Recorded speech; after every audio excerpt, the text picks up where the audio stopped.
Allahu, Allahu, Allahu, Allah, Allahu, Allahu, Allahu. A question so commonly asked: if God knows that people will not succeed in the hereafter, then why did He create them?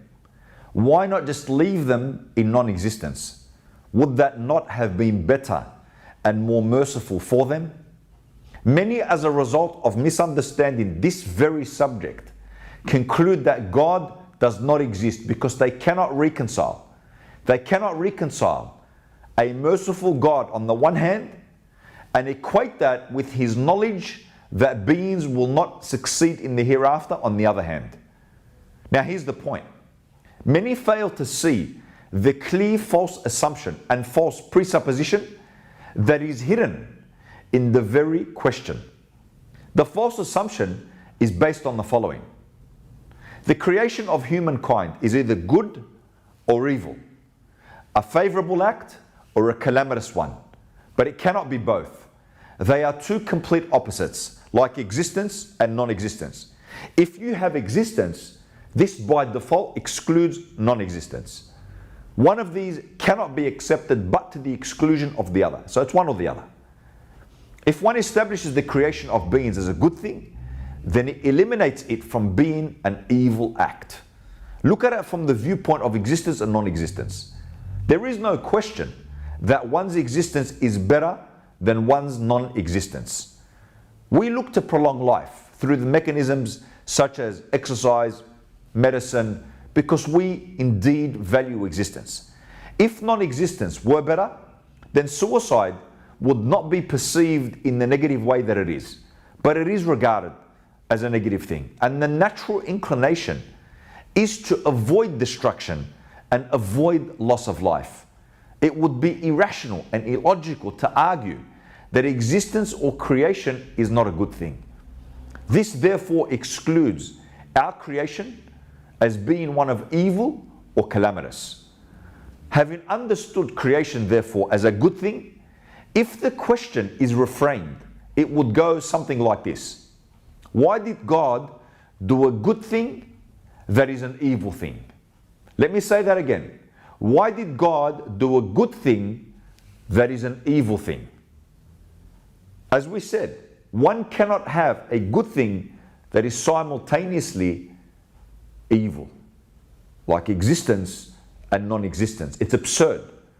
The very question is absurd and a contradiction in terms and reality. And it assumes something that is false but not clear right away from the outset. The point is, knowing something in advance does not alter the act of creation from being a good thing. Knowledge cannot transform the act from what it was and is, namely a favorable act. Knowing does not change that reality.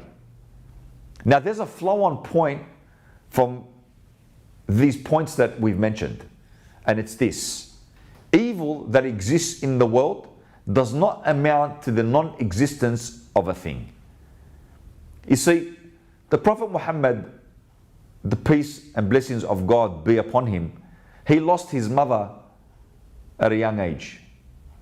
He lost his father prior to birth, his grandfather at a young age, his uncle after the age of 40, his children, namely his boys during prophethood. He lost 2 wives in his lifetime, and many of his companions passed away. Yet his teachings emphasize emphatically the mercy and compassion of the cosmic designer. A man who suffered and endured so much suffering in his life, yet he emphasizes this point of mercy and compassion of the cosmic designer is extraordinary. There is certainly suffering in the world, but that cannot undo a truth. Now further questions no doubt arise, such as, why did God not make the world without evil? Why did God allow evil to occur? These are questions that certainly will be detailed in the upcoming class, but it's important to make one final point before finishing this recording.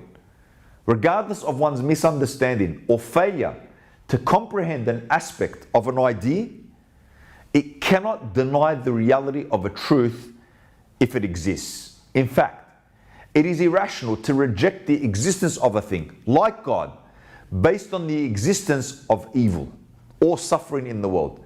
If something exists in actuality, but I have failed to comprehend it, how can this logically amount to the non-existence of a thing altogether? Even Stephen Hawking, in his famous text, The Grand Design, he states, "The goldfish view is not the same as our own, but goldfish could still formulate scientific laws governing the motion of the objects they observe outside the bowl." Then he cites an example, and he says, because of the distortion, a moving object that we as humans may observe to be moving in a straight line would be observed by the goldfish to move along a curved path. Nevertheless, he says, the goldfish could still formulate scientific laws from their distorted frame of reference that would always hold true and that would enable them to make predictions about the future motion of objects outside the bowl. Their laws would be more complicated than the laws in our frames, but simplicity, he says, is a matter of taste. Consequently, it is irrational to reject the existence of a thing like God based on the existence of evil in the world. If something exists in actuality, but I don't understand it, how can this logically amount to the non-existence of a thing in its entirety? So despite a skewed understanding of utter failure to understand the points about the existence of evil, it cannot ever result in the absurd outcome of a thing not existing. The cosmic architect no doubt exists,